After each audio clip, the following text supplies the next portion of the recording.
Story 1. My mother's cousin killed his parents when he was 15. My grandma found out her brother was dead on television as the bodies were brought out. They released him at 21 and later in life killed another person and is now jailed for life. Story 2. My father was a violent drunk who made his wife and 7 children's lives a living hell. None of us kids wanted a funeral for him. When he died, we felt relief. Story 3. I don't know about the worst, but I have a great aunt whose mom died falling down the stairs. So did her first husband and her second. Just seems a little suspicious to me. She may have just had really bad luck, but I don't know. Story 4. Wow. I can't believe I'm about to type this. My mom's mother, Ma, as she was called, was a hateful old woman. I never cared for her, and she was never kind to any of us grandkids. I grew up hearing stories about her beating one of her sons unconscious and leaving him in the front yard. The other kids were told they'd get the same if they went to get him. He was left there in the sun until he regained consciousness. I knew my mother had run away at 15 or 16 and got pregnant. I knew the baby didn't survive but never asked any more about it. When I was 15 or so, my mom got a letter and asked me to take it to the backyard and burn it until there was nothing left. She was in tears when she gave it to me, so my curiosity got the best of me, and I read it before burning it. She had been looking for where the baby was buried, and the hospital had sent her all the paperwork from her stay. She was pregnant with conjoined twins that would not survive, and she was not going to survive the birth. The doctor called her mom to drive the hour to sign consent forms so they could do the surgery to save my mom. She refused, told them to let her die. The doctor forged her name and did the surgery, saving my mom. I read that in an absolute rage. The old woman was dead to me at that point, so I made it a point to tell my mother I was never going to see her again. I was forced to. At one point, she asked me to take out the trash. I said no. She slapped me and told me to put rice on the floor and kneel, and I told her she'd have to make me, and if she hit me or any of the other grandkids again, I'd knock her out. I was banned from her home. 2 years later, we are all at Christmas at one of my aunt's houses, and the old woman started screaming at my grandfather while he was eating. I told her to stop yelling at him and let him eat. She raised a hand to me, I pulled back, and she backed down. She called me an animal. Jump again 5 or 6 years, and she's dying of cancer. I've not seen her since the Christmas incident. My mother begs me to go see Ma. After saying no multiple times, I gave in. I walked in and they asked her if she recognized me. She nodded yes and reached out her hand to me. I refused to take it. Told her that they may have forgiven her, but she'll rot in hell way longer than it'll take me to forgive her. I was grabbed by the hair and thrown out of the room. I offered to carry her so I could put her in the ground. Good riddance, you horrible piece of garbage. Story 5. My great-grandfather. When my great-grandmother died, he forced their oldest daughter to take her place as his wife in quite literally every way. When she became an adult, she met a wonderful man and they got married. On her wedding day, she was having a heated conversation with my great-grandfather in her car, and he shot himself in the head, then fell onto her so she was trapped underneath him. In her wedding dress, she ended up having a great life with her husband, children, and grandchildren, thankfully. Story 6. My mother. She was addicted to drugs and became pregnant by another addict. Then she left me with a lifelong gift of both fetal drug and alcohol disorders. She abandoned me at 9 months at a crack house. She died when I was 7 of a drug overdose, but I didn't learn that until I was in my 30s. Thanks everyone for making sure that I'm okay now. Yes, I'm great. I was adopted by some wonderful and very patient parents. I struggled a lot growing up, but made it out the other side. I'm married and have 2 wonderful kids now, which is more than I ever expected for myself. I'm happy. Peace. Story 7. My mom's brother was a raging alcoholic and an overall terrible human being. I recall as a kid visiting my family in Mexico, where he proceeded to beat his wife to a bloody mess. We didn't witness the fight, but I vividly remember watching her through the doorway as she mopped up her blood. Story 8. As much as my father beat, humiliated, and mistreated us, I know for a fact that his dad was 50 times worse, and my grandma had the scars to prove it. It doesn't justify my dad's behavior, but breaking cycles of violence can be hard. Sadly, it seems my sister is the one carrying on these terrible traditions these days. Story 9. A relative of my husband shot his wealthy wife in cold blood and tried to pin it on the family's black chauffeur. In an era where the Ku Klux Klan was quite active, the wife survived enough to tell the hospital personnel it was her husband who shot her. He was tried and ultimately given the electric chair. While the trial was occurring, the killer's mother and sister snuck into the dead woman's house and took her jewelry and furs. Incredibly, the killer's parents raised the couple's infant daughter. Story 10.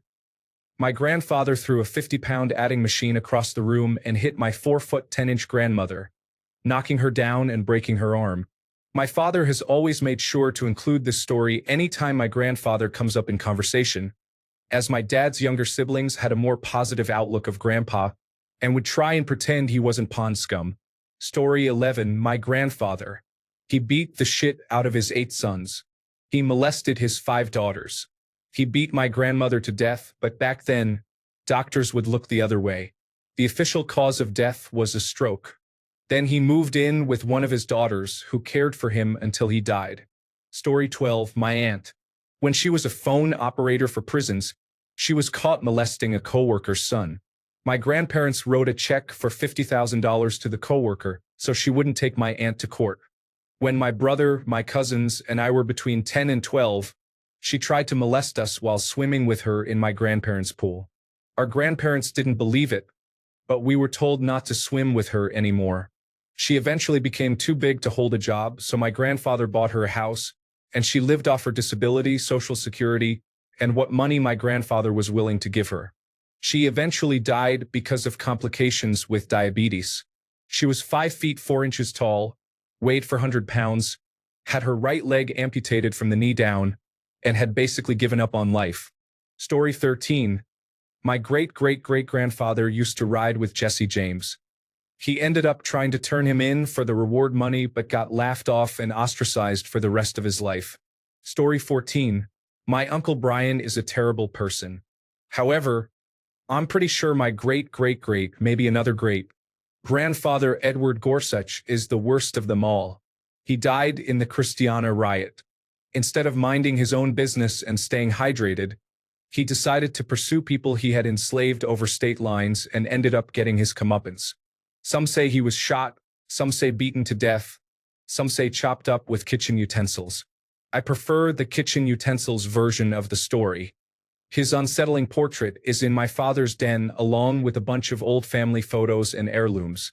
And I always point to the portrait and explain to my sons, little cousins, nieces, and nephews that he was a bad man who thought it was okay to own people and he got what was coming to him. Story 15. Well, my biological father started molesting me around 18 months old. I actually just learned this. I thought I was a little bit older, according to family members who knew about it. I was 18 months old. Then he fed me drugs and alcohol when I was about 12 to 13 years old. Then he killed my brother in 2021. My brother's name was Tony, leaving behind a beautiful daughter, my niece. Thankfully, Larry Morningstar died just a few months after he killed my brother.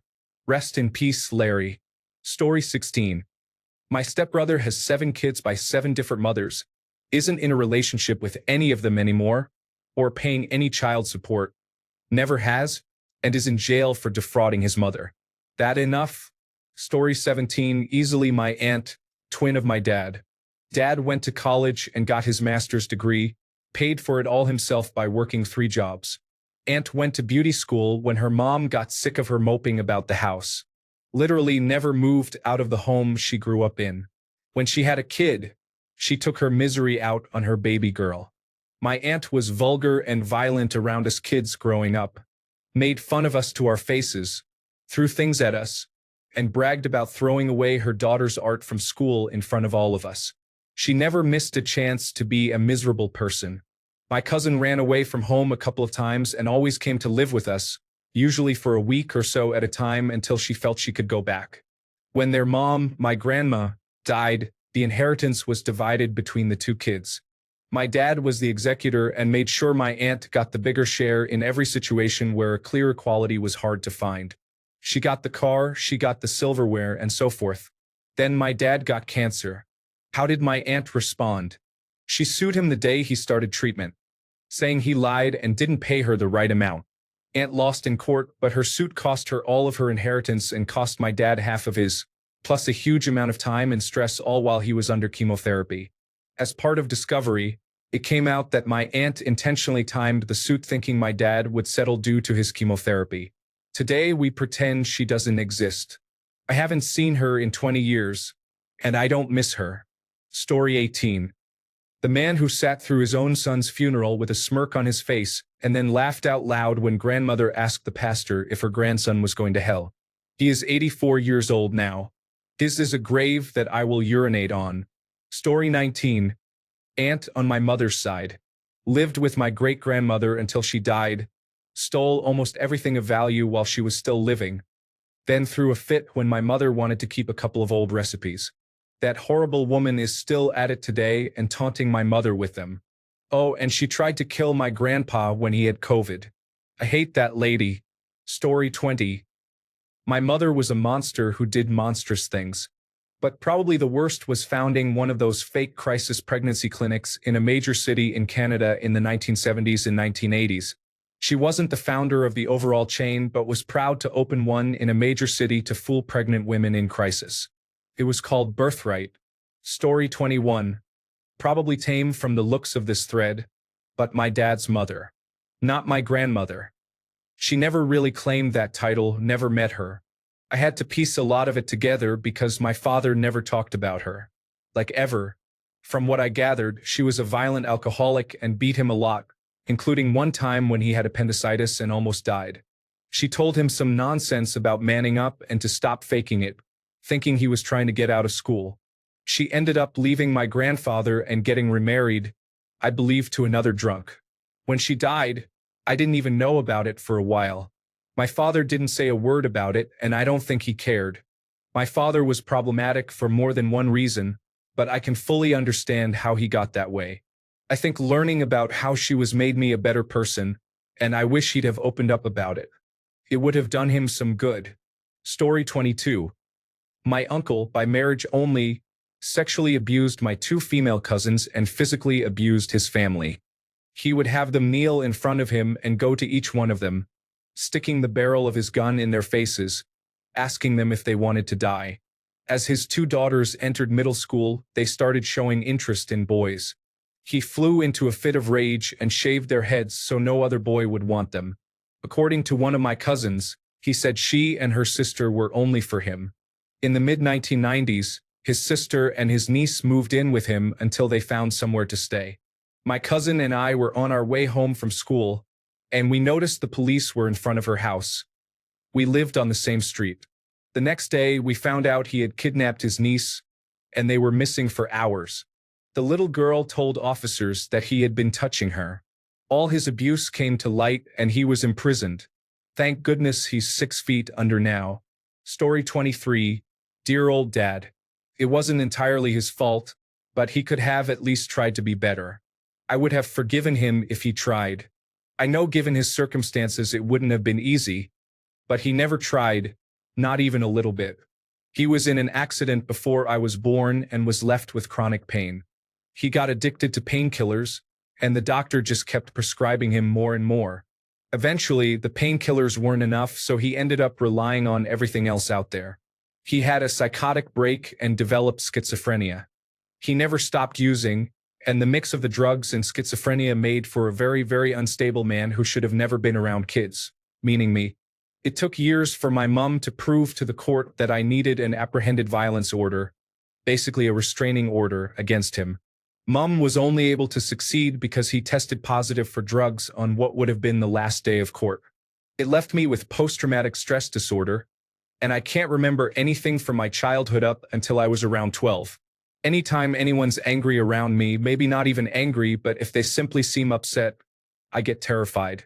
I have terrible social skills because when I should have been learning how to interact with other people and the world around me, I was too busy in constant fight or flight. Story 24. Great-grandfather. He was in the Ku Klux Klan and probably molested a lot of girls. Also had an affair with his wife's cousin, got her pregnant, then took the baby and made his wife raise it as theirs. Story 25.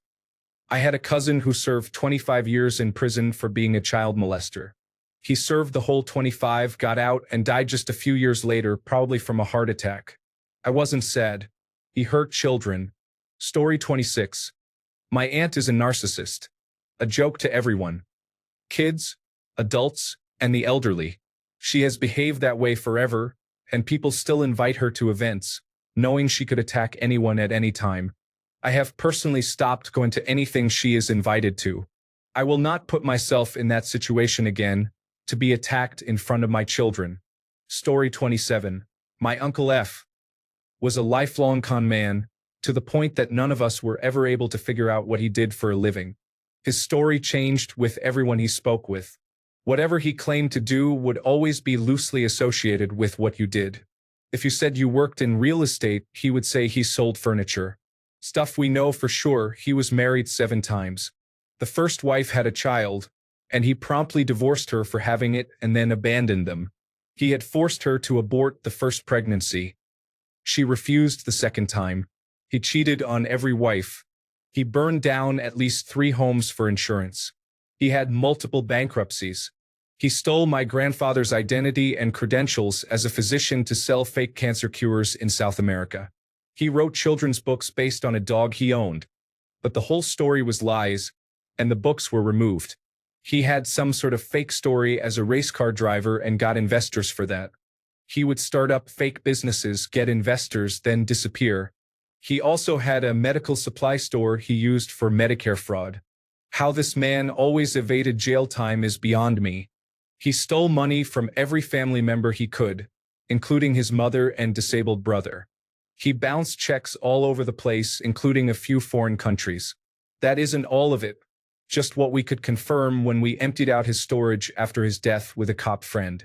My husband has his fake degrees framed in his office since he found them hilarious, fake medical, engineering, business, and law degrees, whatever he could use. When he died, we happened to be at a family gathering that included a couple of his exes. His wives were always very lovely people. We never knew why they ever got with such a rotten guy. We all opened wine and toasted to him finally being dead.